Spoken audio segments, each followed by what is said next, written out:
Kí ló ń ṣẹlẹ̀ sí Saheed Balogun? Mo lérò pé gbogbo yín ṣì mọ arákùnrin náà tí orúkọ rẹ̀ ń jẹ́ Saheed Balogun. Òṣèré tíátà ni.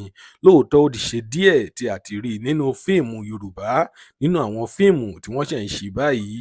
Lóòótọ́ ó ti ṣe díẹ̀ tí a ti rí arákùnrin yìí, ṣùgbọ́n mo mọ̀ pé púpọ̀ lára yín ẹ ṣì rántí arákùnrin tí wọ́n ń pè ní Saheed Balogun. Kí ló ń ṣẹlẹ̀ sí o? Ọkọ Fathia Balogun tí gbogbo yín mọ̀ tóun náà ṣe fíìmù Yorùbá tó padà lọ change orúkọ rẹ̀ sí Fathia Williams lẹ́yìn ìgbà tí wọ́n break up tán. Kí ló ń ṣẹlẹ̀ sí arákùnrin yìí?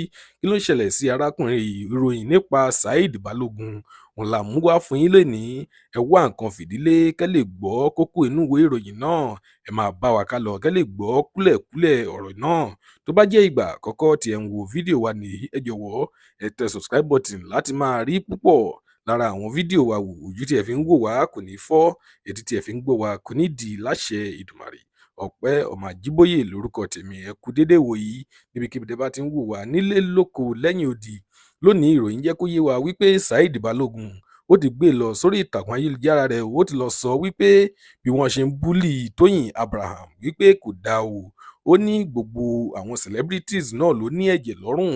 Ó ní bí wọ́n ṣe ń dráàgì Tóyìn Abraham lórí íńtánẹ́ẹ̀tì, ó ní kò dáa tó wípé kí àwọn èèyàn kí wọ́n jáwé àgbéjẹ́mọ́wọ́ kí wọ́n má ṣe ṣe bẹ́ẹ̀ mọ́, torí wípé kò sí ẹni tí òfin kò lè gbé, àti wípé ó ní kò ṣe nǹkan kan tí Tóyìn Abraham tó bá lọ gbé ẹni tí tó bá lọ fi ọlọ́pàá mú ẹni tí ó ń búlì rẹ̀ online.